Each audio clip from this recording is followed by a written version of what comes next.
अस्सलाम वालेकुम नाज़रीन, और बरकत आपसे मुखातिब है। दो बड़ी इंपॉर्टेंट खबरें।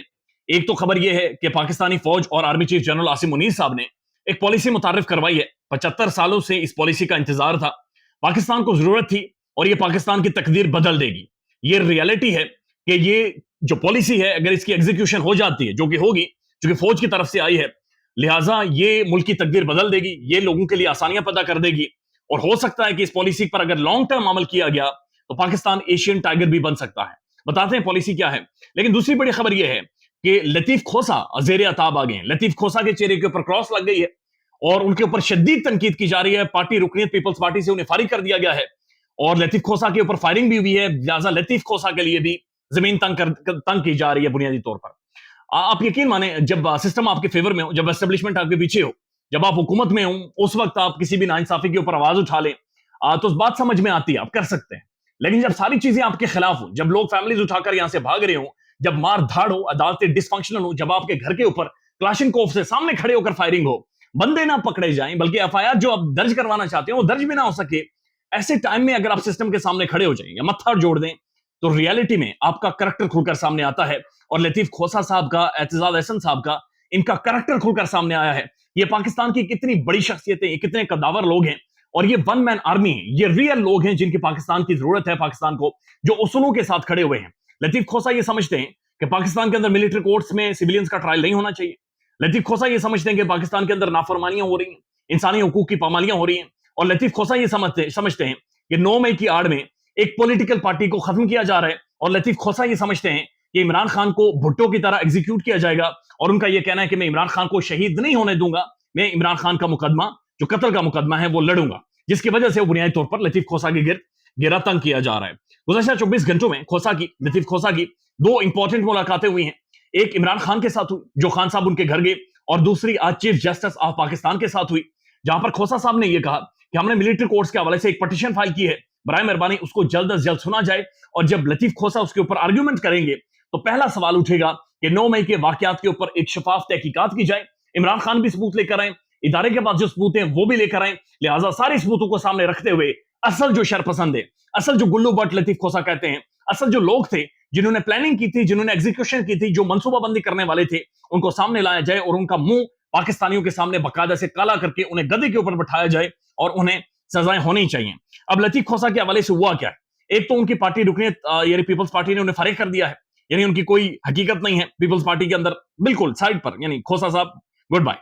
दूसरी तरजानिब पाकिस्तान पीपल्स पार्टी ने जो उनका मरकजी सेक्रेटेरिएट है, वहां पर वॉल ऑफ शेम, यानी एक दरवाजे की एक वॉल ऑफ शेम बनाई पीछे, और लतीफ खोसा का पिक्चर लगाई, उसके ऊपर रेड क्रॉस लगाया, दूसरी एक और पिक्चर की जगह छोड़ी, उसके ऊपर उसमें क्वेश्चन मार्क, तीसरी एक और जगह छोड़ी और वहां पर भी क्वेश्चन मार्क, और यह कहा गया कि लतीफ खोसा बुनियादी तौर पर पार्टी पॉलिसीज के खिलाफ है, लिहाजा ये वॉल ऑफ शेम है, यानी ये शर्मिंदगी का बाइस है, यानी ये पीपल्स पार्टी के लिए या पाकिस्तान के लिए शर्मिंदगी का बाइस है।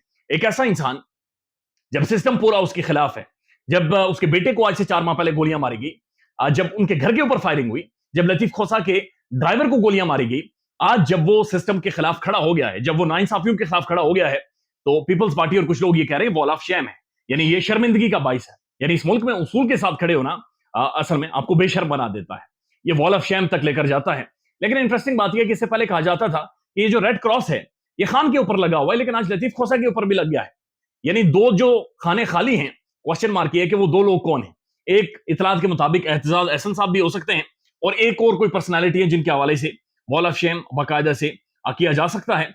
और साथ साथ लतीफ खोसा साहब का आज मैंने इंटरव्यू किया, और इंटरव्यू में उन्होंने कहा कि जब तक खान जिंदा है ये इलेक्शन नहीं करवाएंगे, यानी खान को खत्म करना पड़ेगा और सिस्टम तभी आगे चल सकता है। ये उनकी बात का जो खुलासा है, जो मैं समझ पाया हूं, कि जब तक खान जिंदा है, उन्होंने एग्जैक्ट अल्फाज इस्तेमाल किए, तब तक ये सारे इलेक्शंस के अंदर नहीं जाएंगे, यानी इमरान खान को सिस्टम अकोमोडेट नहीं कर सकता और सिस्टम इमरान खान के बगैर चल भी नहीं सकेगा।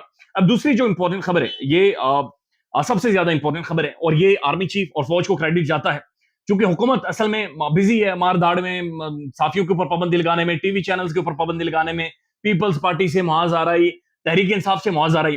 तो ये पॉलिसी असल में इदारे की जानिब से आई है और ये उन्हें क्रेडिट जाता है। और ये पॉलिसी है स्पेशल इन्वेस्टमेंट फैसिलिटेशन काउंसिल, यानी कि इन्वेस्टमेंट के हवाले से जो पाकिस्तान में इन्वेस्टमेंट की जाए, सरमायाकारी की जाए, पैसा फेंका जाए, بزنس ڈیولپ کیا جائے، اس کے حوالے سے ایک فیسیلیٹیشن کاؤنسل باقاعدہ سے بنا دی گئی ہے، اور فیسیلیٹیشن کاؤنسل کی بہت زیادہ ضرورت تھی. یعنی کہ اب دنیا بھر میں اوورسیز پاکستانیز یا پاکستان کے اندر سے لوگ پاکستان کے اندر جو انویسٹ کریں گے، وہ اس کے لیے ایک باقاعدہ سے کاؤنسل یہاں پر موجود ہوگی، اور 7 سے 8 ایسے مختلف شعبے ہیں جو یہ فیسیلیٹیشن کاؤنسل دیکھے گی، یعنی خود مانیٹر کرے گی اور پھر آسانیاں پیدا کرے گی. ایز ٹو بزنس ہوگا، یعنی قانون آپ کو نہیں روک سکے گا، قانونی آپ کو سہولیات موجود ہوں گی، اور بھی جو بھی خامیاں ہیں لیکوناز پاکستان کے اندر، وہاں پر آپ کو فیسیلیٹیشن دی جائے گی. اور اس میں سب سے زیادہ اہم رول ہوگا اس کاؤنسل کو کامیاب بنانے میں، یا اس انیشیٹو کو کامیاب بنانے میں، اوورسیز پاکستانیز کا. اب جو اوورسیز پاکستانیز ہے، جو پاکستانی سب سے امیر ڈائسپورا ہے، جو سب سے زیادہ امیر لوگ ہیں، وہ انویسٹمنٹ ایک ہی بنیاد پر لائیں گے جب سسٹم عمران خان کو اکوموڈیٹ کرے گا، جو کہ عمران خان کی بات مانتے ہیں، سنتے ہیں.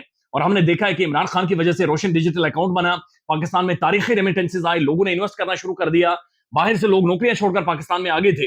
لہٰذا اگر اس فیسیلیٹیشن کو ہم نے کامیاب بنانا ہے تو سسٹم کو سم ہاؤ عمران خان کو اکوموڈیٹ کرنا پڑے گا، عمران خان کو انگیج کرنا پڑے گا، تاکہ اوورسیز پاکستانیز ایک جو ملٹری لیڈرشپ پر تو یقین ہوگا ہی ہوگا، لیکن جو ایک پولیٹیکل لیڈرشپ ہے، ایک سویلین لیڈرشپ ہے، اس کے اوپر بھی یقین کر کے اس ملک کے اندر انویسٹ کرنا شروع کر دیں.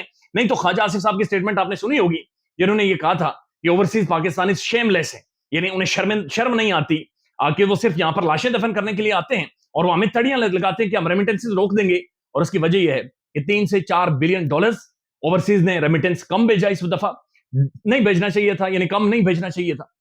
ریمیٹنس کے اوپر یہ ملک چلتا ہے اور بڑا متاثر ہوا ہے، لہٰذا انہیں ریمیٹنس بھیجنا چاہیے، ہر صورت بھیجنا چاہیے، پاکستان کے لیے بھیجنا چاہیے. لیکن 3 سے 4 ارب ڈالرز کم ریمیٹنس آیا، جس کی وجہ سے خواجہ صاحب سیخ پا ہو گئے تھے، اور انہوں نے شیم لیس قرار دے دیا، یعنی شرم نہیں ہے اوورسیز پاکستانیز کو، صرف یہاں پر لاشیں دفنانے کے لیے آتے ہیں اور یہاں پر تڑیاں لگاتے ہیں کہ ہم انویسٹمنٹ نہیں کریں گے. تو جب تک یہ سوچ رہے گی لوگ انویسٹ نہیں کریں گے، اوورسیز پاکستانیز انویسٹ نہیں کریں گے، چونکہ یہ سوچ کے ساتھ کوئی نہیں کرے گا.